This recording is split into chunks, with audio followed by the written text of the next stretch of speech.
Bonjour, chers frères et sœurs de l'Église de l'île Jésus. Nous sommes aujourd'hui le mardi 16 février 2021.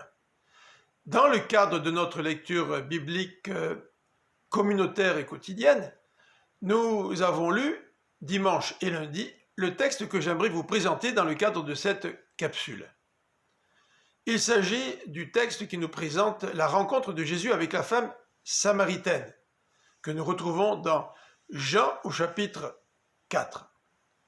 Jésus veut traverser la Samarie, s'arrête à midi au bord du puits de Jacob près de Sichem, et une femme vient le rencontrer pour puiser de l'eau.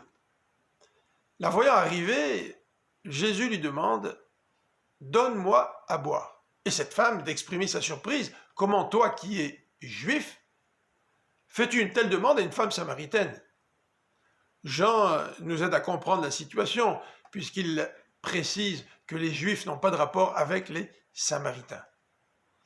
Jésus, dans le désir de s'adresser à cette femme, doit franchir un obstacle, celui de la distance sociale entre les deux peuples.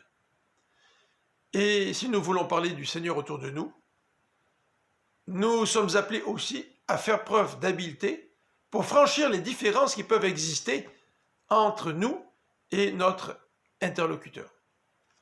Deuxième élément que j'aimerais remarquer, c'est que Jésus utilise ce qu'on appelle en théologie un point de contact. Il part de l'intérêt de la femme samaritaine. Cette femme est venue puiser de l'eau. Jésus va donc se servir de l'eau pour l'amener sur le plan spirituel et lui parler de l'eau vive, jusqu'au moment où il suscite chez elle le désir de recevoir aussi de l'eau vive.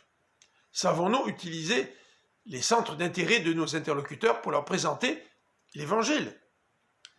Troisième élément, Jésus révèle à cette femme son péché.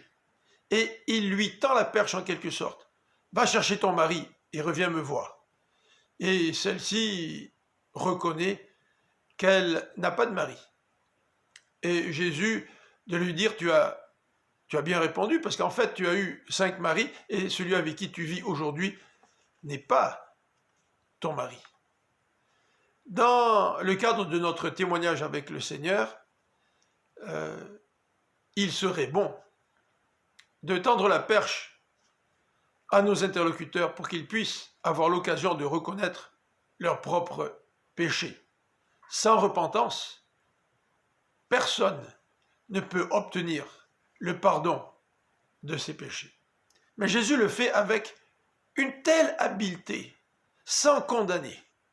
Dernier élément, après que cette femme lui posait une question sur l'endroit où on doit adorer, Jésus donc lui répond certes, mais il ne dévie pas de son objectif, c'est de se présenter comme étant le Messie, et c'est ce qu'il fait au verset 26.